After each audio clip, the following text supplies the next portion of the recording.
खबर अलवर के सरिस्का से है, जहां सरिस्का टाइगर रिजर्व से बाघ एसटी 2303 फिर आया है बाहर, यानी 2303 एक बाघ जो कि बाहर आ गया है और 5 युवकों पर इस बाघ ने हमला भी कर दिया है। अहीर बघोला निवासी विकास कुमार नामक युवक पर हमला किया है इस बाघ ने और टाइगर ने दरबारपुर गांव के पास 3 और युवकों पर भी हमला कर दिया है। हमले में सतीश, बीनू और महेंद्र घायल हो गए हैं। गंभीर घायल लोगों को अलवर रेफर कर दिया गया है। दरबारपुर, अहीर बघोला और बासनी गांवों में फिलहाल दहशत फैली हुई है। दरबारपुर के स्कूल प्रशासन ने बच्चों को घर भेज दिया है और 7 महीने पहले भी इसी बाघ ने कोट कासिम क्षेत्र में किसान पर हमला किया था, जिसमें 2 वनकर्मी भी घायल हो गए थे।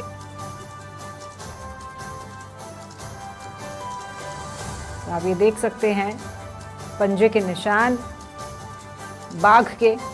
ये सरिस्का टाइगर रिजर्व में जो बाघ है एसटी 2303, वो अब एक बार फिर बाहर आया है अपने क्षेत्र से निकलकर। सरिस्का टाइगर रिजर्व से निकलकर अब वो फिर से बाहर आया है और बाहर आकर के उसने 5 युवकों पर हमला कर दिया है। अहीर बघोला के निवासी है विकास कुमार, जिसके ऊपर इस बाघ ने हमला किया है।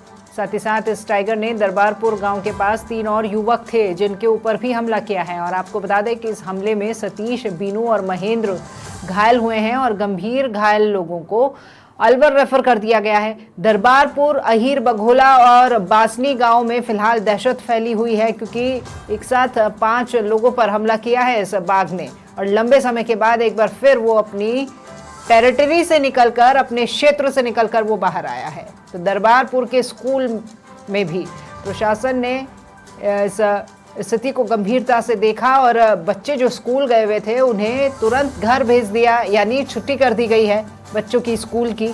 और 7 महीने पहले भी इसी बाघ ने कोट कासिम क्षेत्र में किसान पर भी हमला किया था और साथ ही साथ उस वक्त 2 वनकर्मी भी घायल हुए थे।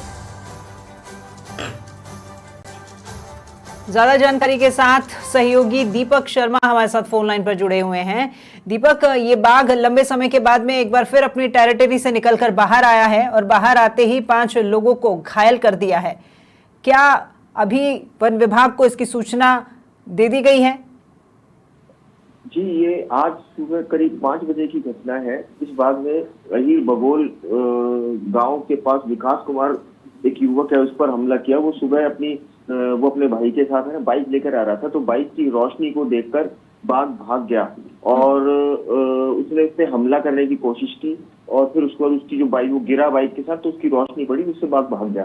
उसके बाद आसपास के ग्रामीण उठे, ने उसको उठाया और उसके पीठ पे, उसके हाथों में यहाँ पे उसकी चोट आई थी और फिर संबंधित वन विभाग को सूचना दी।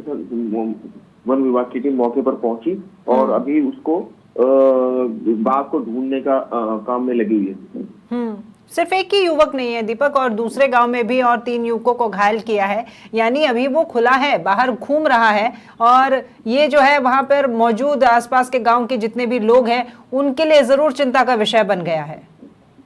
जी जी जी, इसके बाद जो विकास के साथ घटना हुई थी, उसके बाद टाइगर तो थोड़े से पास में ये दरबारपुर गांव है, वहां के उसके पास 3 युवक जिनका नाम सतीश, बीनू और महेंद्र है, उन पर भी हमला किया। उनको गंभीर चोटें आई, जिनको कि अलवर रेफर कर दिया गया है।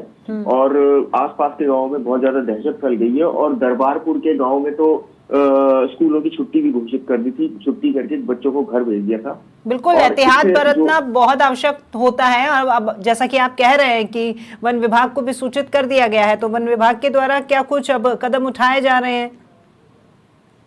जी, अभी वन विभाग की टीम उसको ढूंढकर, उसको ट्रेस करके और उसको वन विभाग की टीम के जो अधिकारी, उन्होंने कहा कि भाई हम उसको वैसे पकड़ के तो लेके जा नहीं सकते हैं, लेकिन ये कोशिश कर रहे हैं कि वो हमारी पहुंच में आए और हम उसको इसके जो जंगल का क्षेत्र है, क्योंकि ये जो बाघ है इसने 7 महीने पहले भी ये अपनी रेंज से, जंगल क्षेत्र से बाहर निकलकर इसने किसानों पर हमला किया था और इसने करीब 5-6 दिन इसने बहुत ज्यादा आतंक मचा के रखा हुआ था उस वक्त भी।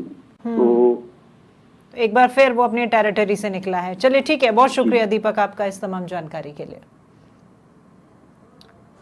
तो सहयोगी दीपक हमारे साथ में सरिस्का से फोन लाइन पर जुड़े थे। उनका कहना है कि 7 महीने पहले निकला ये बाघ एक बार फिर अपने क्षेत्र से निकलकर बाहर आया है।